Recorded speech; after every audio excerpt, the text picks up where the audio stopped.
গড়ি, অনেক তো বড় হয়ে গেছি, কিন্তু এখনো তোর মা অন্যের ঘরে কাজ করে তোকে খেতে পড়তে দেয়। আর আমাদের দেখ, আমরা প্রতি মাসে মায়েদের হাতে কিছু করে টাকা তুলে দিই। ছেলে মেয়ে সমান দায়িত্ব মায়েদের দেখাশোনা করার জন্য, তাই তুই একটা কাজ খুঁজে নে। থাক থাক, আমাকে আর এত জ্ঞান দিতে হবে না। করিস তো 2 টাকার চাকরি, যা যা নিজের কাজে সামাল দে গিয়ে। গড়ি এভাবে মুন্নিকে উঁচু গলায় কথা বলতে থাকে। তারপর গড়ি সেখান থেকে সোজা বাড়িতে চলে যায়। মুন্নি অনেক মন খারাপ করে।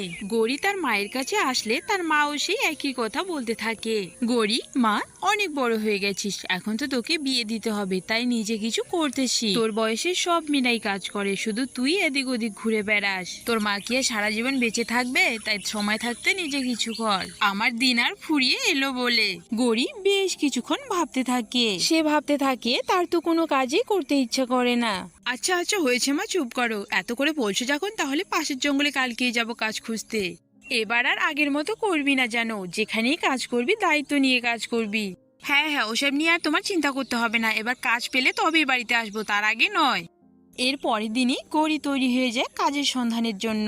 রাগের গলায় তার মাকে বলতে থাকে, মা আমি আসলাম, তোমার নিজের খেয়াল রেখো, আর এবার আমি টাকা নিয়ে আসবো। এরপর গড়ি তার মাকে রেখে নতুন বনে কাজের সন্ধানে চলে যায়। তার মা ভীষণই একা হয়ে যায়। নতুন বনে একটা রেস্টুরেন্ট গড়ির নজরে পড়ে যায়, আর তার সামনে রেস্টুরেন্টের মালিককে দেখতে পেয়ে যায়। গড়ি সেই মালিকের সামনে চলে যায় এবং বলতে থাকে, মালিক কবুতর দাদা, আমাকে একটা কাজ দেবেন? আমি সব কাজ করতে পারি, যে কোনো কাজ দিলেই আমি করে দিব, বিনিময়ে সামান্য কিছু টাকা দিলেই হবে আমার।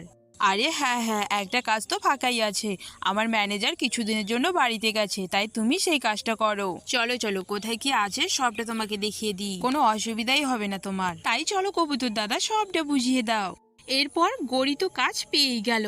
প্রায় 2-3 দিন খুব ভালো মতো দায়িত্ব নিয়ে কাজ করেছিল, কিন্তু সেই দিন, আরে ওই তো একজন বসে আছে, ওনাকেই জিজ্ঞেস করি। যাই হোক, এই দিদিটাকেই জিজ্ঞেস করব। ম্যানেজার দিদি, ও ম্যানেজার দিদি, এখানে কি কি খাবার রয়েছে? আমি নতুন এসেছি তো তাই জানি না, একটু বলে দাও না। এই যা তো এখান থেকে, আমাকে একদম বিরক্ত করবি না। যা গিয়ে ভিতরে বস, যা আছে দেখে খেয়ে নিস। দেখছিস না আমি এখানে কাজ করছি, আমাকে একদম জ্বালাতে আসবি না জানো। এক্ষুনি আমার সামনে থেকে চলে যা। আরে আরে, আমাকে এভাবে বলছো কেন? ম্যানেজার হয়েছে দেখে কি মাথা কিনে নিয়েছো? একদম আমাকে চোখ রাঙিয়ে কথা বলবেন না, ঠিক আছে? যত বড় মুখ নয় তত বড় কথা। দাঁড়াও, তোকে দেখাচ্ছি মজা। এরপর গড়ি সেই বাচ্চা মেয়েটার কাছে গিয়ে তাকে অনেক মারতে থাকে। ঠিক সেই মুহূর্তে মালিক সেখানে চলে আসে। এই এই গড়ি, তুই ওকে মারছিস কেন? বাচ্চা মেয়েটা কি দোষ করেছে তোর? আমার রেস্টুরেন্টে এরকম ঘটনা আগে কখনো ঘটেনি, তাই তোমাকে আর আমি আমার কাজে রাখতে পারবো না। যাও যাও, এক্ষুনি আমার সামনে থেকে বেরিয়ে যাও, আমি তোমার আর মুখও দেখতে চাই না। হ্যাঁ হ্যাঁ, তাই যাচ্ছি, থাকবো না আর এখানে, এক্ষুনি চলে যাচ্ছি। প্রত্যেকবারে গড়ি ঠিক এমনটাই করতো, কারণ কোনো কাজই তার মন বসতো না। গাছের নিচে দাঁড়িয়ে থাকতে থাকতে সেখানে এক কালু কাক এসে হাজির হয়ে যায়। আরে কে তুমি? এখানে উদাস হয়ে দাঁড়িয়ে আছো কেন? আর যাচ্ছই বা কোথায়? আসলে আমার মা আমাকে জোর করে কাজে পাঠিয়ে দিয়েছে, কিন্তু আমার কাজ করতে একদমই ভালো লাগে না। এরপর গড়ি সেই রেস্টুরেন্টের ঘটে যাওয়া সমস্ত ঘটনা সেই কাককে খুলে বলে। আরে তোমার আর আমার মধ্যে তো অনেক মিল আছে, তাই চলো তুমি আর আমি চুরি করতে যাই। আমাদের একমাত্র এটাই পথ ছাড়া আর কোনো পথ নেই। আমারও কাজ একদম ভালো লাগে না। এরপর সেই অলস দুটো কাক চুরি করতে চলে যায়।